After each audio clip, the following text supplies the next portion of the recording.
Have you ever felt it? Not a sudden storm, but a quiet, creeping stillness. You're sitting across from the person you love, the person you've built a life with, and you feel a deep, unwavering affection for them. You care for them. You respect them. You enjoy their company. But the other thing, the fire, the raw, undeniable hunger that once consumed your thoughts, it's gone. Or perhaps not gone, but banked so low it's barely a whisper of warmth in a vast, silent room. And in that silence, a terrifying question arises. Is something wrong with me? You look at her, the same woman whose laugh once sent shivers down your spine, whose touch was an electric current, and you feel companionship. You feel love, yes, but it's a calm, steady love, the love of a trusted ally, a family member. And the absence of that other, wilder energy feels like a personal failure, a malfunction. You tell yourself you're broken, that you've become complacent, that you're a bad partner. You scour your own soul for the defect, the flaw in your masculinity, the reason you can no longer summon the storm that once came so effortlessly. The world has no gentle language for this experience. It calls it losing interest, falling out of love, being a bad man. But what if it's none of those things? What if what you're experiencing is not a breakdown, but a profound and predictable system change? What if you are not malfunctioning, but graduating to a new level of awareness? Imagine for a moment that for your entire life, you've been running on a powerful, ancient biological software.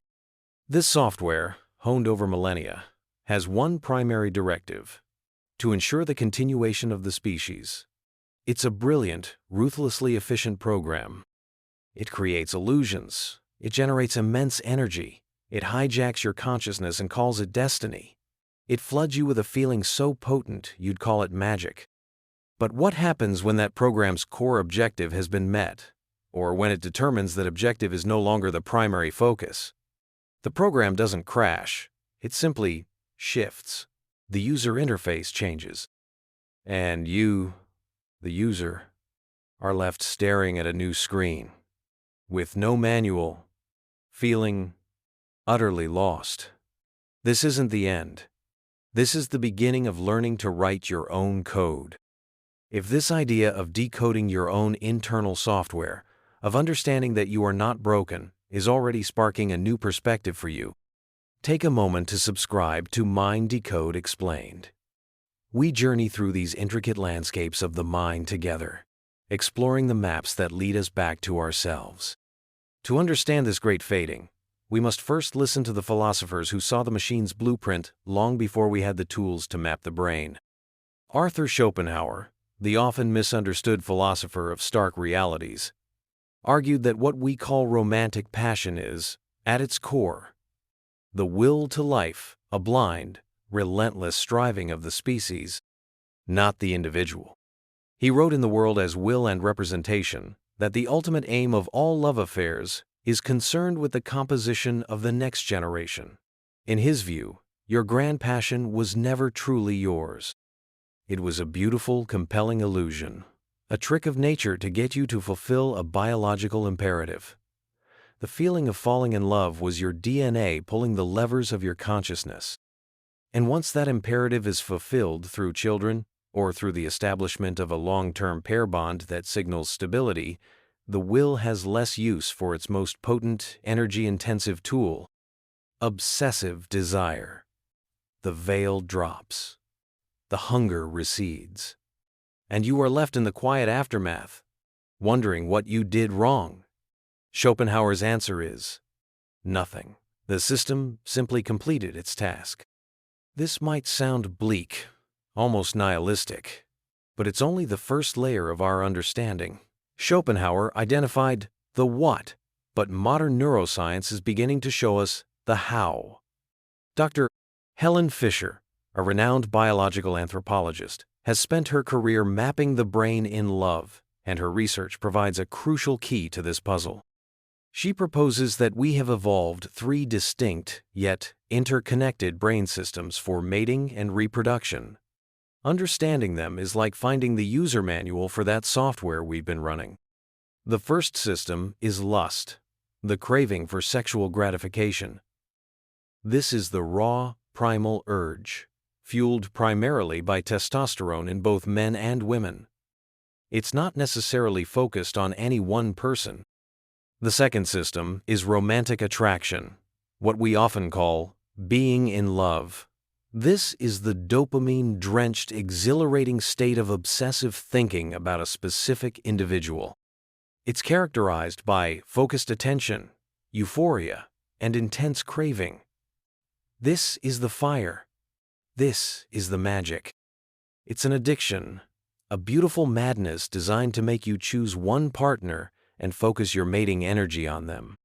The third system is attachment, the feeling of calm, security, and emotional union you feel with a long-term partner. This system is governed by the hormones oxytocin and vasopressin, often called the cuddle hormones. They create feelings of peace, comfort, and stability. Now, do you see the source of the great fading? These systems are not designed to all burn at maximum intensity forever. The initial, fiery, dopamine-driven stage of romantic attraction is biologically expensive. It's designed to be a temporary state, to bring two people together with enough force to bond them. Over time, as a relationship deepens and becomes more secure, the brain chemistry naturally shifts. The dopamine fireworks of romantic attraction begin to quiet down, and the calm, steady glow of oxytocin-fueled attachment takes over. This is not a bug, it is the fundamental feature of long-term love. Your brain is literally rewiring itself from a state of craving to a state of caring. The tragedy is that we are not taught to expect this transition. We mistake the quieting of the dopamine craving for the death of love itself, when, in fact, it is the birth of a different, more durable kind of love. You haven't failed. Your biology has succeeded in its mission to form a stable bond. The problem isn't that the fire is gone, but that you were told it was supposed to be a bonfire forever when nature designed it to become a hearth. This leads us to a powerful and common misconception: the belief that if your partner truly loved you, they would desire you with the same intensity as they did in the beginning. This conflates the brain system of attachment, love, with the brain system of attraction, desire. You can have profound attachment, a deep and abiding love for someone, while the neurochemistry of obsessive, novel desire has naturally subsided. Acknowledging this biological reality is an act of profound compassion, both for yourself and for your partner. It allows you to stop blaming your love for the changes in your desire. But there is another layer to this, one that lives not just in our biology, but in the very structure of our modern lives. This is where the work of therapist and author Esther Perel becomes so illuminating. She has built a career on exploring what she calls erotic intelligence, and she identifies a central paradox of modern relationships. Love thrives on closeness, security, and familiarity. Desire, on the other hand, thrives on mystery, distance, and novelty. As she says, love enjoys knowing everything about you. Desire needs mystery. Our modern ideal of relationships is one of total fusion. We are encouraged to be best friends, lovers, co-parents, business partners, roommates, and therapists to one another. We share everything: a bed, a bathroom, a bank account, every thought, every fear, every mundane detail of our day. We strive to eliminate all space between us, believing this is the pinnacle of intimacy. And in doing so, we unknowingly create the perfect conditions to extinguish the flame of desire. We are, in essence, systematically destroying the mystery, the otherness, that is essential for eroticism. Desire needs a bridge to cross. When you eliminate all distance, there is no bridge, only a single, merged landmass. This is not a personal failing. It is a structural problem. You've created a beautiful, secure, loving Homea fortress of attachment, but you've forgotten to leave a window open for the wild winds of desire to blow through. This brings us to a fascinating and slightly unsettling psychological phenomenon known as the Westermarck effect. First proposed by Edvard Westermarck in the late 19th century, it's the observation that individuals who are raised in close proximity during the early years of life, such as siblings, become desensitized to sexual and romantic attraction to one another later in life. It's a subconscious evolutionary safeguard against inbreeding. Their minds categorize one another as familial, and that categorization effectively shuts down the erotic circuits. Now, apply this principle metaphorically to a long-term cohabitating couple. When you share every moment, witness each other at your most vulnerable, your most unadorned, your most mundane when the entire relationship is lived under the harsh, fluorescent lights of domestic routine, you risk triggering a psychological version of the Westermarck effect. The bond becomes so familial, so sibling-like, that the erotic charge dissolves.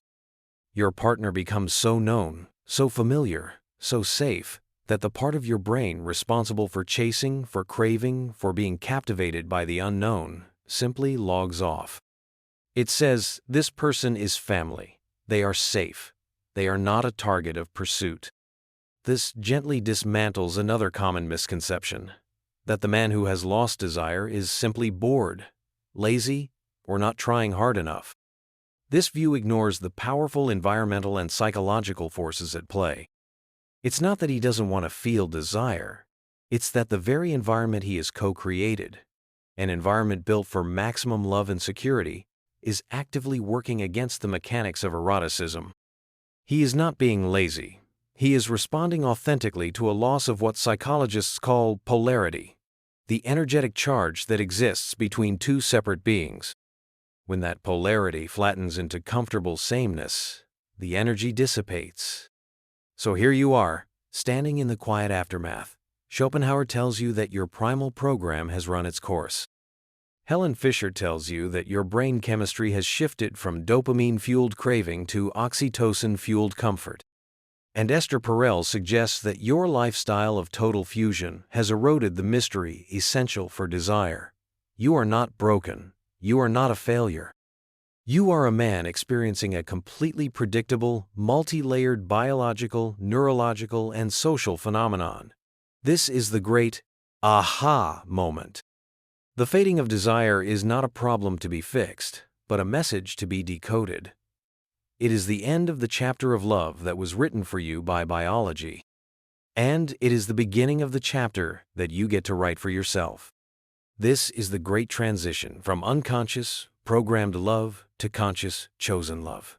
The first phase of your relationship was a gift from nature. It was a powerful, intoxicating force that brought you together, glued you with neurochemicals, and set you on a path. It was beautiful, but it wasn't entirely a conscious choice. You were, in many ways, along for the ride. But now, the biological autopilot is switching off. The training wheels are coming off the bicycle. It feels wobbly, terrifying, and uncertain. But for the first time, you have the opportunity to truly steer. You can now choose to love and desire your partner not because a biological script is compelling you to, but because you are consciously deciding to create the conditions for a new kind of connection. This isn't a downgrade. It's the ultimate upgrade. It's the move from being a character in the story to becoming its author.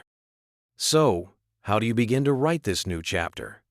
It is not about cheap tricks or scheduling date nights as if they were business appointments, though those things can have their place. It is about a fundamental shift in mindset and a conscious restructuring of your relational world.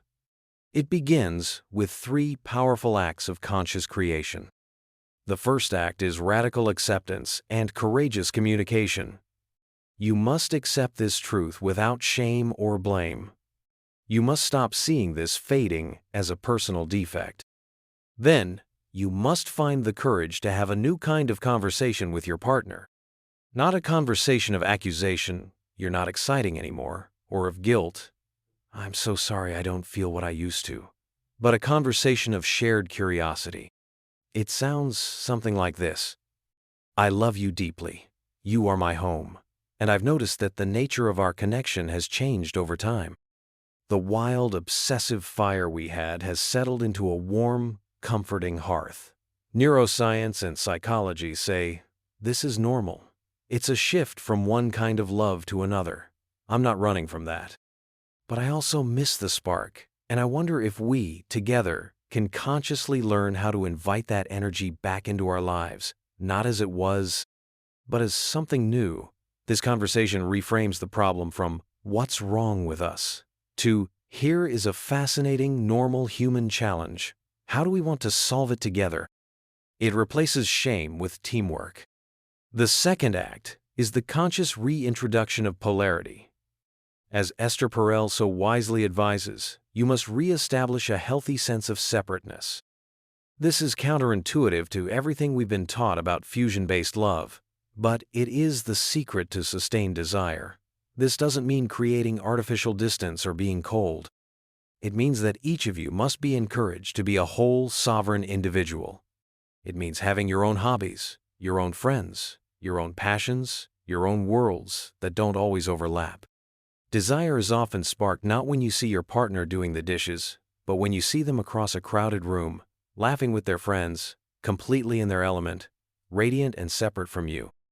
In that moment of distance, you see them anew. You remember that they are not just an extension of you, but a fascinating, mysterious other person that you are lucky enough to be with. Nurturing your own individual fire is the greatest gift you can give to the relationship's fire. You must become two stars orbiting each other, maintaining your own heat and light, rather than collapsing into a single, cooling mass. The third, and most profound act, is to redefine intimacy. We have been taught that intimacy is about telling each other everything, about complete transparency, about a lack of secrets. And while emotional honesty is crucial, this is only one kind of intimacy, the intimacy of knowing. There is another kind of intimacy that is essential for eroticism, the intimacy of being truly seen.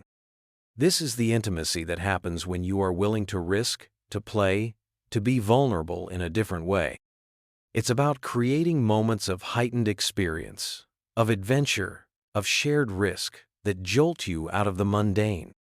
It's about looking at your partner and not just seeing the person you've known for 10 years, but seeing the stranger you're still getting to know.